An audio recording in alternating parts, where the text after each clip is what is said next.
Hello. So in this particular video, we will understand introduction to graphs. Okay, so this is of class 8. So graphs are drawn to show numerical facts and to understand them. So graphs are representation of data collected, and we try to analyze and understand the data using the help of graphs. Okay. So there are various types of graphs like bar graph. So bar graph is two or more parallel lines drawn in the form of rectangles in order to represent data. Okay, so very important thing.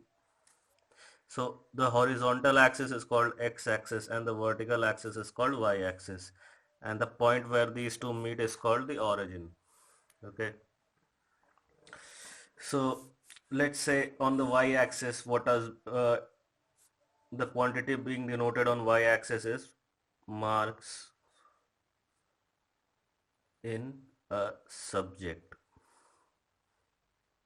This is the quantity that is being denoted on the y-axis, and on the x-axis,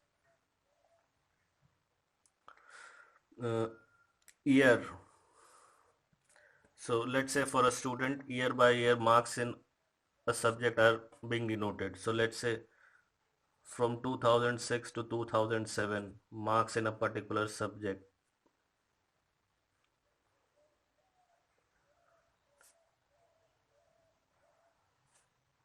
is 30.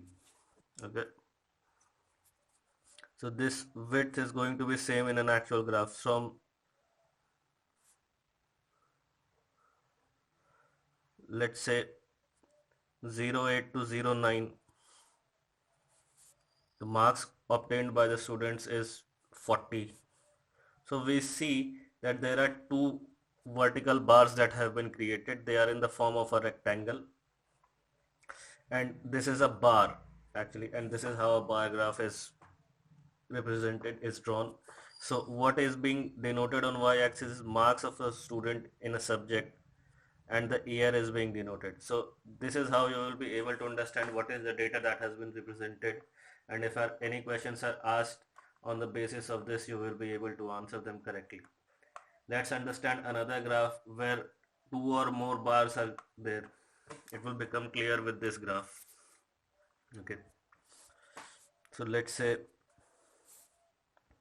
this is the x-axis, this is the y-axis. On x-axis, fruits are given. On y-axis, sales is given. Okay, and there is another column which shows this is a blank bar will be Sunday, and a bar with lines will be Monday. Okay, so let's say for an apple on Sunday, let's mark the y-axis. So let's say on Sunday the sale was 30 kgs.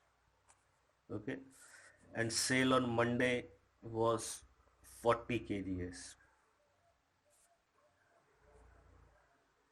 Okay, for apple. Now for an orange, sales was 20 kgs on Sunday. It was 20 kgs on Monday as well. Okay, so here in this graph, two bars have been drawn for a quantity. The first bar shows sales for Sunday, the second bar shows sales for Monday. And what is the quantity that is being denoted on x-axis? So apple is being sold. And what is the quantity that is being denoted on y-axis? So sales in kgs. So this is how you will draw these graphs. Okay, so this is all about bar graphs. These are simple to understand, and if questions are asked, they will be simple in nature. All right, so let's move on to the next one, which is a pie chart or a pie graph. Now pie graph is drawn in a circle. Okay, Let's say this particular angle is 90 degree. Okay, so the entire center is composed of 360 degrees, so 90 by 360 degree is equal to 1 by 4. So that means 25% of the circle represents students who like maths. Okay, so let's say this particular angle is 120 degree. For the time being, assume it as 120 degree. So 120 degree divided by 360 degree is equal to 1 by 3, or 33% of the circle represent students who like English, and the rest like other subjects. Okay, so this is how a pie graph is drawn. Okay, now let us understand about a histogram. So histogram is similar to a bar graph, except for the fact that the bar graphs have some spacing between them. Generally histograms do not have spacing between them. Okay, so let's draw it to understand it better. Okay, so this is y-axis, this is x-axis, and generally histogram denotes particular range. Okay, so this is the origin. This particular break in the graph shows that we are not starting from 0, 1, 2, 3, 4. Rather, we will be moving on to a quantity. It's not up to scale. So let's say weight of student is being denoted on the x-axis. Number of students is being denoted on the y-axis. All right. Let's see it. Okay. So let's say 40, 50, 60, 70, 80, 90. Okay. So from 40 to 50, there are 20 students. From 50 to 60, there are 30 students. From 60 to 70, let's say there are 15 students. 70 to 80, there are again 40 students. Okay. From 80 to 90, there are again 30 students. Okay. So this is a histogram. So what is being denoted is the range is being denoted. The range of weight of students. So in the category, or rather range, rather than range, it is more of the category, or between 40 to 50. So this is range, and in this particular range there are 20 students. From 50 to 60 there are 30 students. Okay, from 60 to 70 there are again 15 students. So this is how you draw a histogram. So generally the bars are connected to each other. All right, so this is all about histogram. You can understand what is the data that is being represented. All right, so this is fairly simple and easy. So now there is a different type of graph where you will be asked to mark the points on a graph paper. Okay, so I'm not using a graph paper, but if you use a graph paper they will be up to scale. However, what I'm discussing is the exact same thing you have to do on a graph paper. Okay, so the spacing is the same on a graph paper. So let's say we have started with the origin. Okay, 1, 2, 3 and 4. So 1, 2, 3, 4, 1, 2, 3, 4, 5. Okay, so what you will be asked to do is, so let's say x coordinate is given. Okay, so x is equal to 3 and y is equal to 4. Okay, so whenever you have been given x is equal to 3, so you have to go 3 units on x axis, and y is 4, so vertical axis is 4. So you will mark a point here. This is 3 comma 4. All right, let's say you have been given a second point. Let's say 5, 3.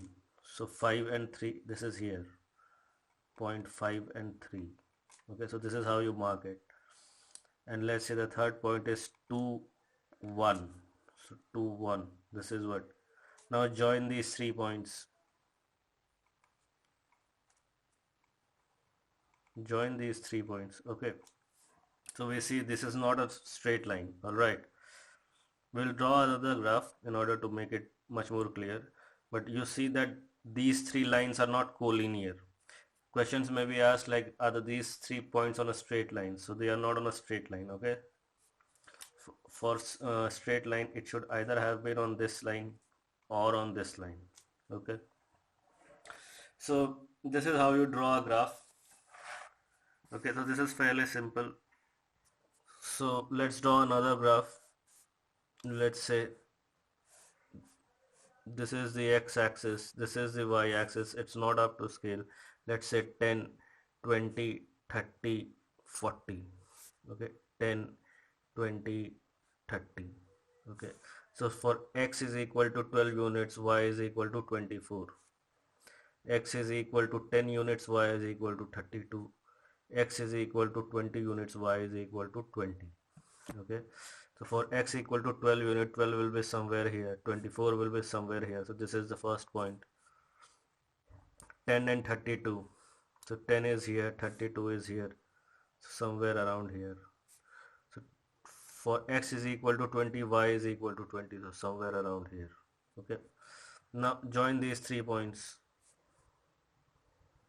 Okay, so what we see is we are not getting a straight line. So in order to so you may be asked a question, are these 3 points on a straight line? No. In order for these points to be on a straight line, extrapolate this one.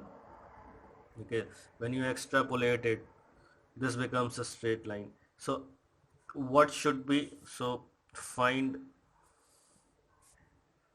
a point,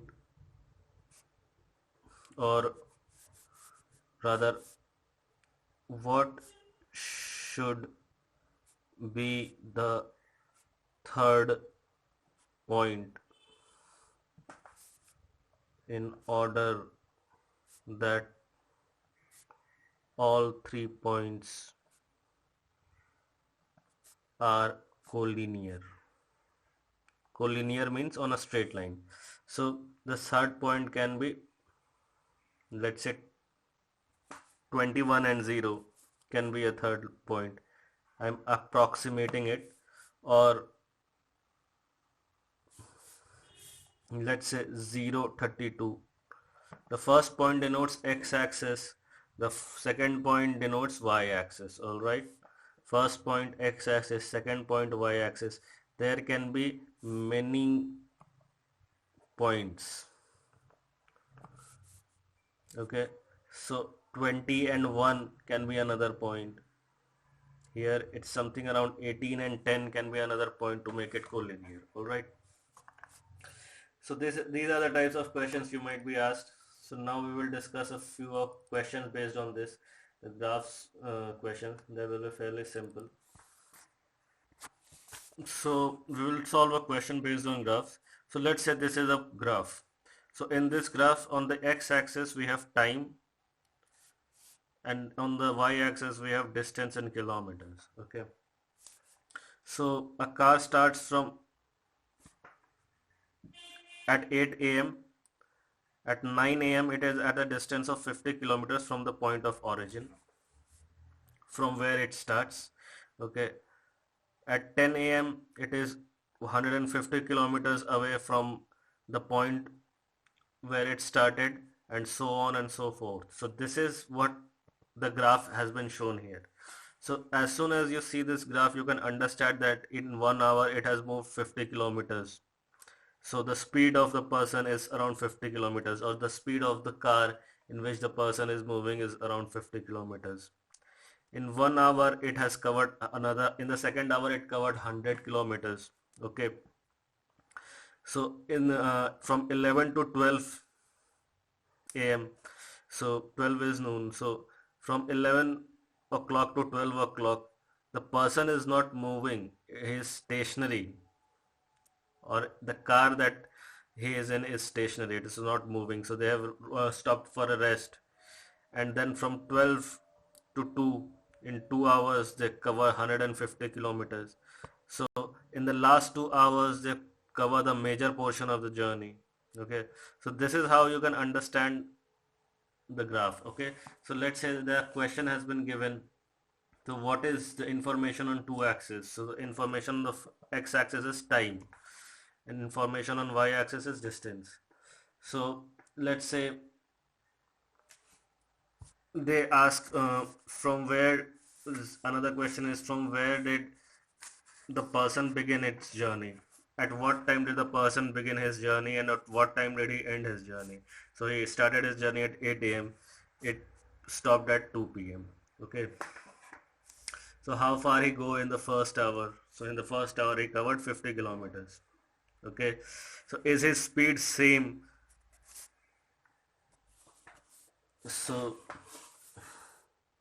is his speed same throughout?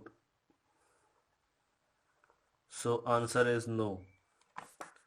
So what is his average speed? So total distance by total time. So total time is 1, 2, 3, 4, 5, 6, 7 hours. And total distance covered is 350 kilometers. So this is 50 kilometers per hour. To average speed is. So this is how you will understand this graph. Okay. For how long did he stop? So he stopped for 1 hour from 11 a.m. to 12 noon. Okay. These are the questions that will be asked on basis of this graph. This should be fairly simple for you. There should hardly be any problems. Okay, so if you understand these graphs and if you have understood these graphs, this is what they will be asking from you. Okay, you can practice a few questions here and they will be simple enough. So you don't need to worry about, and if you practice a few things, you should be able to do everything. All right. So now we will move on to the next section. Okay. So let me just check for a minute. So let's say we have been given a question. So number of liters of petrol on x-axis and cost of petrol in rupees in y-axis. All right.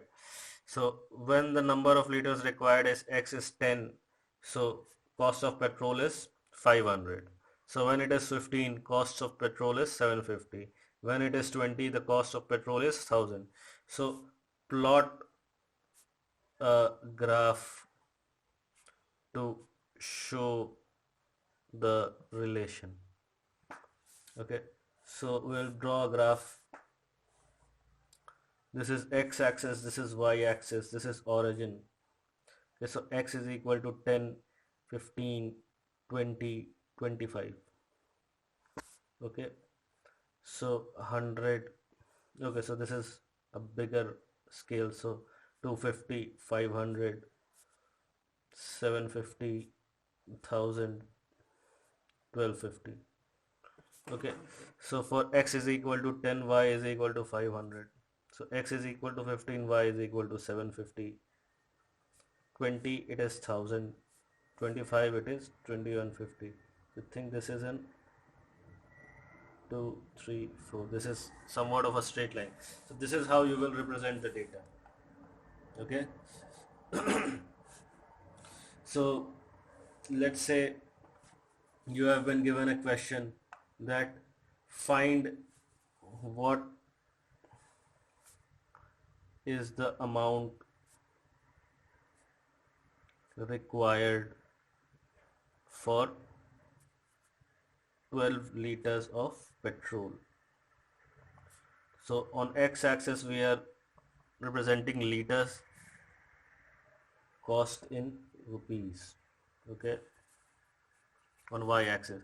So what is the amount required for 12 liters of petrol? So for 12 we will simply plot, for x is equal to 12, y is somewhere around 600. All right. For x is equal to 12, y is somewhere around 600. And if you draw it actually on a graph paper, you will be able to see it. Okay, I think the ratio itself is, yep. So y is equal to, it is actually equal to 600. Okay, so for 12 liters we need 600 rupees. Okay, this is the answer. So you will get simple questions based on graph. Let's discuss another question based on graph. Okay, so let's say there is a question, a bank gives 10% simple interest on a deposit. Draw a graph. So let's say this is x-axis and this is y-axis. Okay, so on x-axis for 100 rupees, simple interest is 10%. So for x is equal to 100, this is rupees. Y is equal to 10. For x is equal to 200, y is equal to 20. For x is equal to 300, y is equal to 30.